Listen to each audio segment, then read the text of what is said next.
Hi, it's me.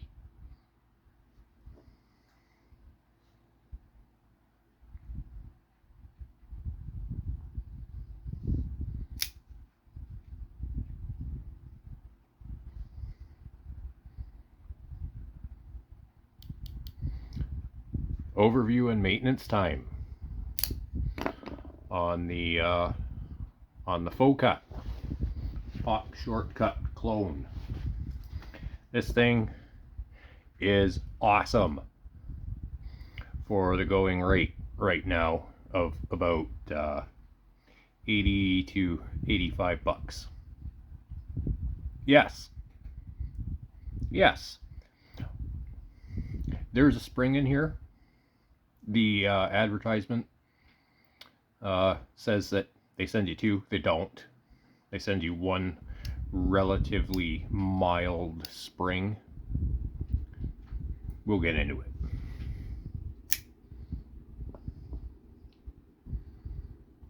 So the overview portion. Mine came in a bubble wrapped baggie with a couple of key rings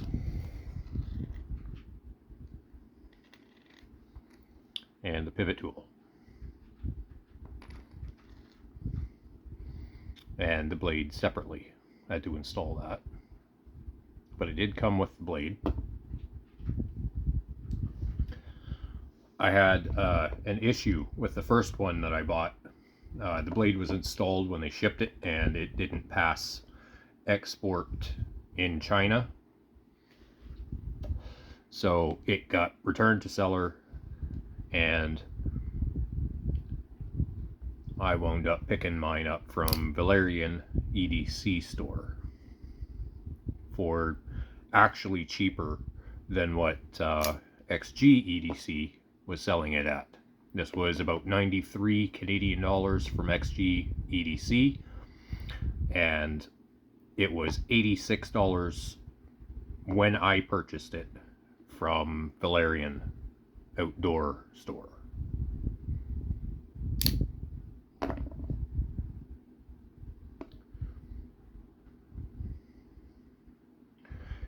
This pocket clip is wonderful.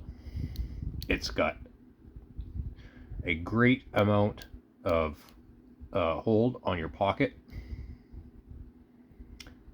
You can push it and pull for extract if you want to, but this is just so much better, especially if you have big seams on your pockets.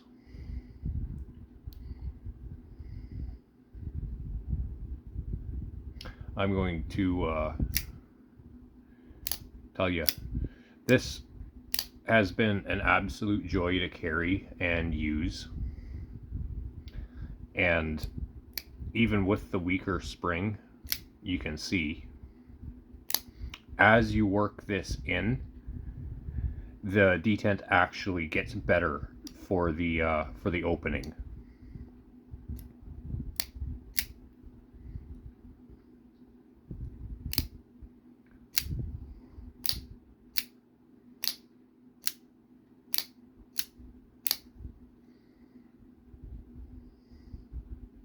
I've had no problems carrying this.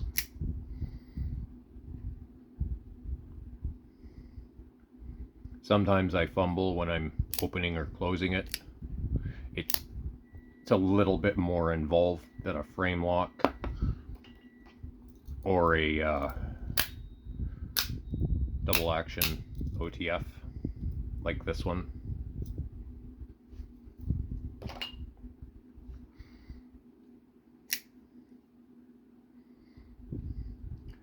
There are aftermarket blades that you can get that have different laser patterns. This one came with it, and it's okay. I mean, it's a razor blade. Something like this you wouldn't throw away when you dull it. You would touch it back up again. Just find your angle, and it's really easy with razor blades to find your angle, because the flat is huge for that cutting bevel. But this blade here is a Tajima VREX 2 plane that has been lasered, because, and I know that because the Tajima VREX 2s, they have a secondary bevel on the edge. There's the main cutting bevel, and then there's the micro bevel. You can see that. There you go. It has a micro bevel. The regular SK5 size generics that you get, they don't have the micro bevel.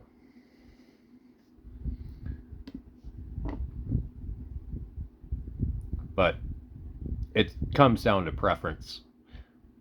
That micro bevel has made this blade very easy to touch back up again. And then go back to town. It doesn't have to be absolutely stupid sharp, but the geometry of a razor blade will cut even when it's dull.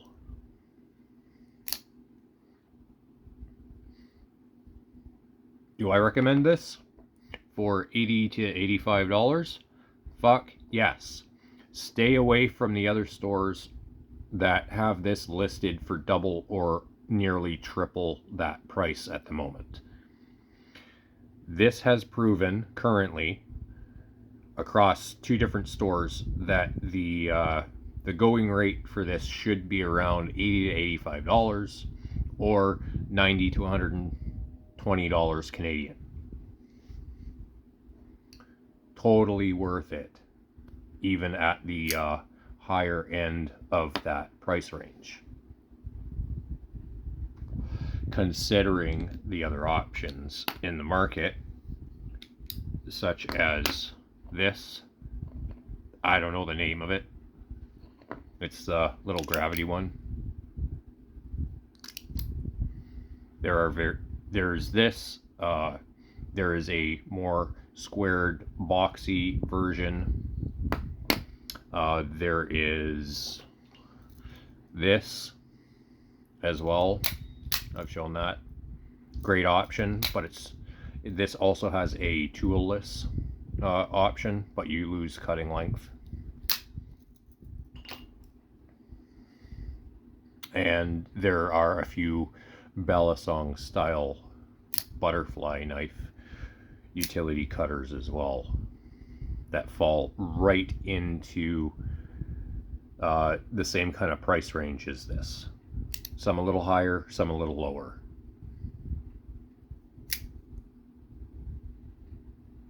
This uses T8 here on the I'm gonna call that the lock pivot for the screw there, and this is also T8 for the blade mount.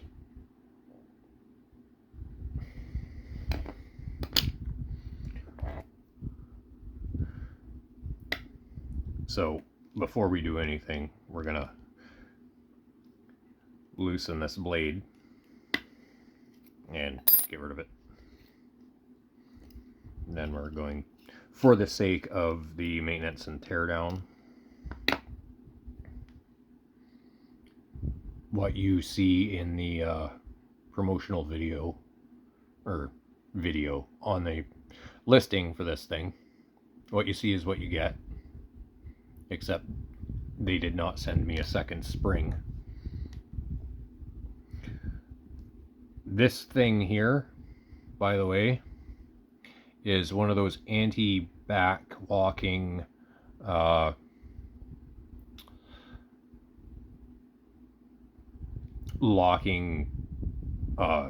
washer pair. I don't know the actual name of it, but they work.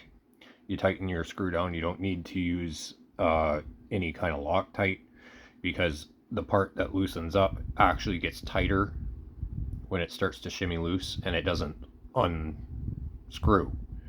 So you're good there. Plus, this one has a tiny bit of glue underneath between the layers. You can see how that's like a ratchet.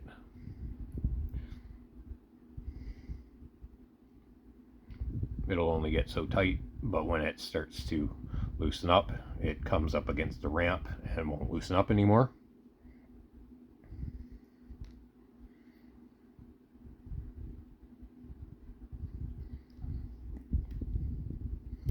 The pivot tool here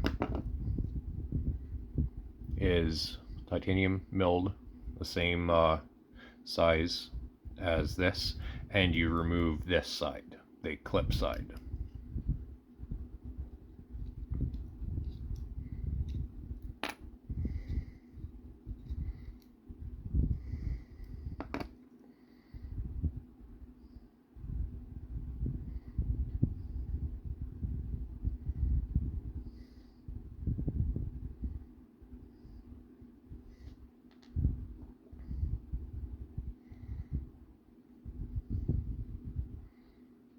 Oops.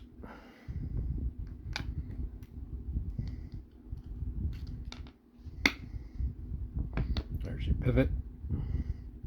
your pivot shaft.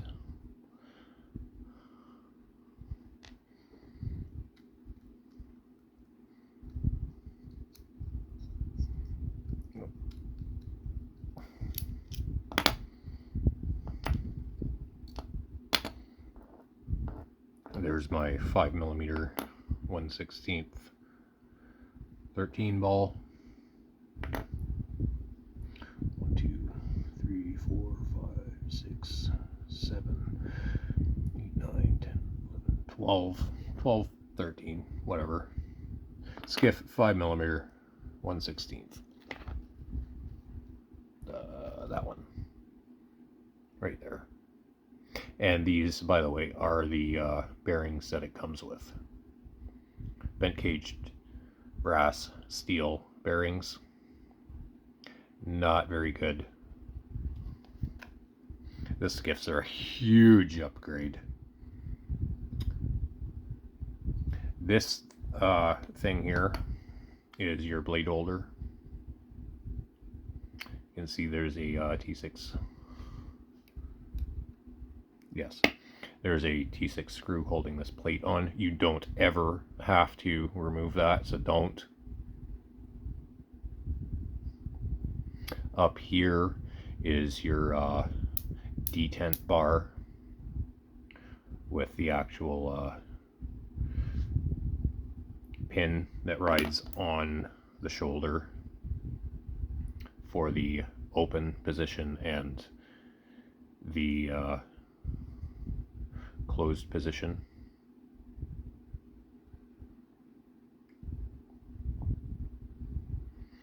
In there you will see that there is a milled pocket for the bearing on that side, but not on the other side.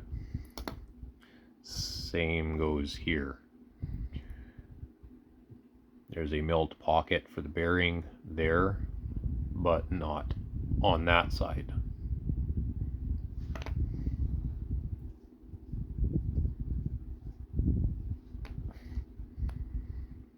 This is titanium. The screws are titanium.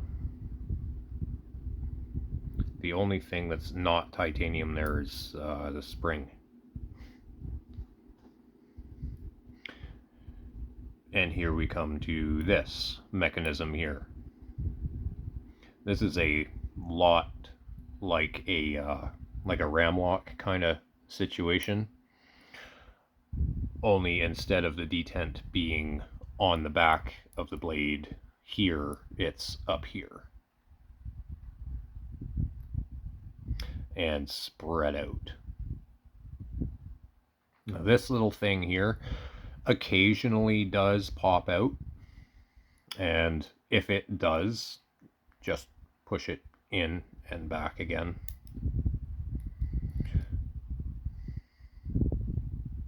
and there's a tail on it, so it won't fuck off and get lost on you.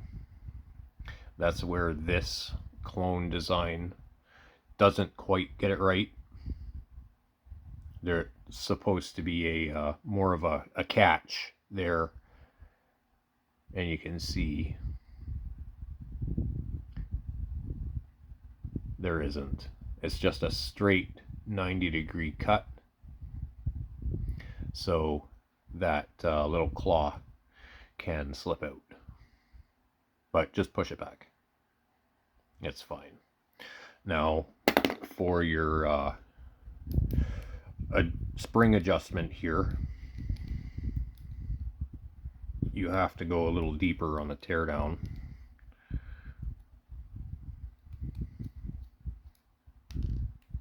There's a T8 screw that holds that.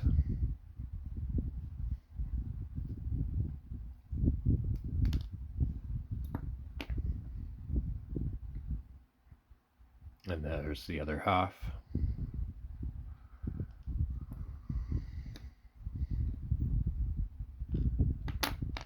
And this little claw, you see what I mean by it has a tail on it. And this bit here you'll see better.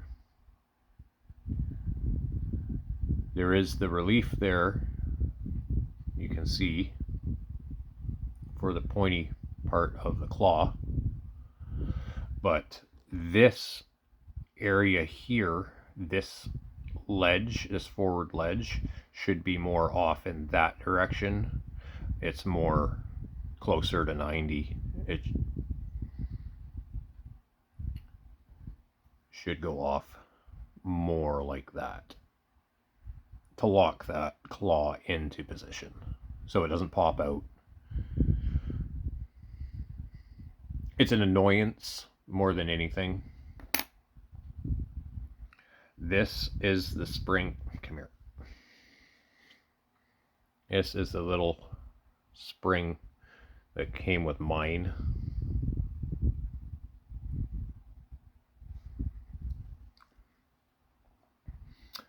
This I am not going any further because you don't need to. There is a T6 screw under here. You loosen that up and the sides come apart. But I don't need to adjust the spring tension on the clip. I don't need to adjust those screws holding the clip in. And I definitely don't need to adjust this pin up here. But you can see it has some play when you're putting it back together. And it's important for good action that this stop pin, guide pin, I guess it actually is a stop pin too, be fully straight between the scales. Wiggle, wiggle.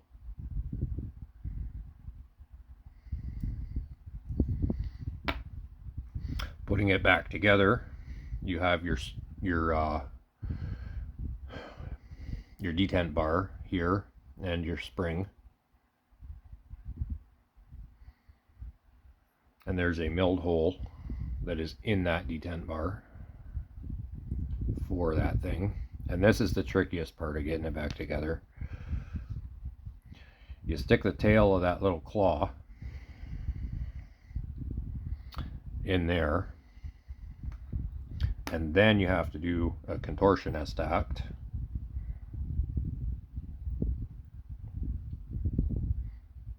Or you just don't spring the claw.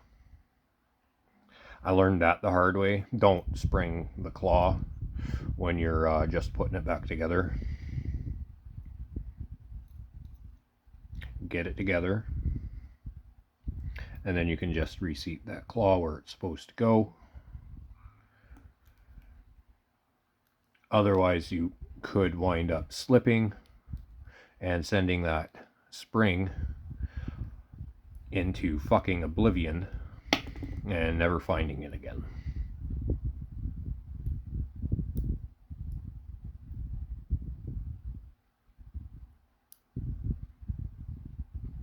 There.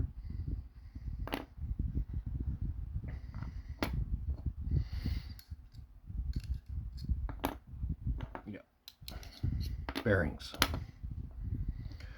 Bearings, like I said, this show side scale has a pocket milled for the bearing. There is no steel insert for the titanium, so your bearings are running on the titanium here and the titanium on the scale.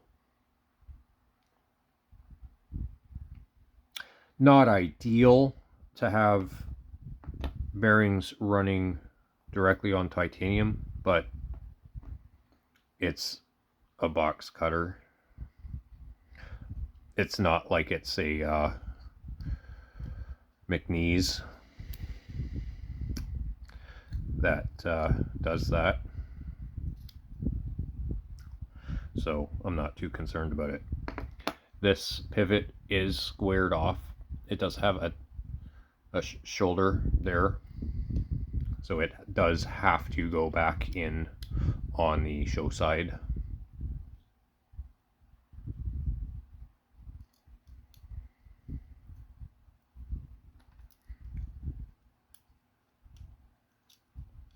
And it is a 5mm pivot.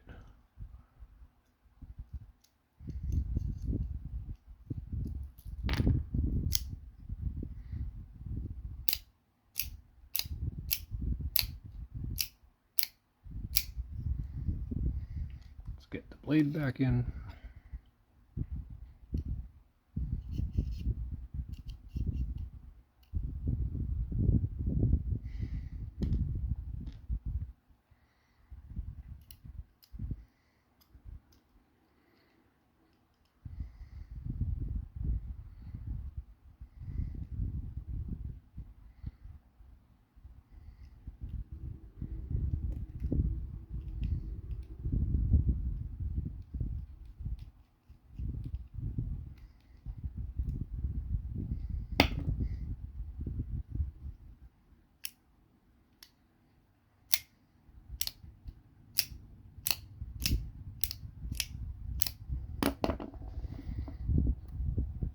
And there you have it.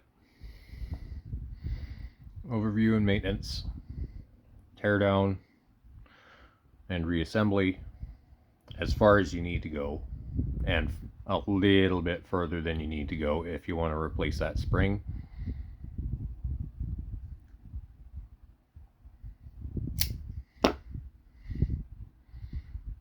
I do recommend this. This is not a cheap knockoff of somebody else's clone design. Alternative bag. Mr. Pudding.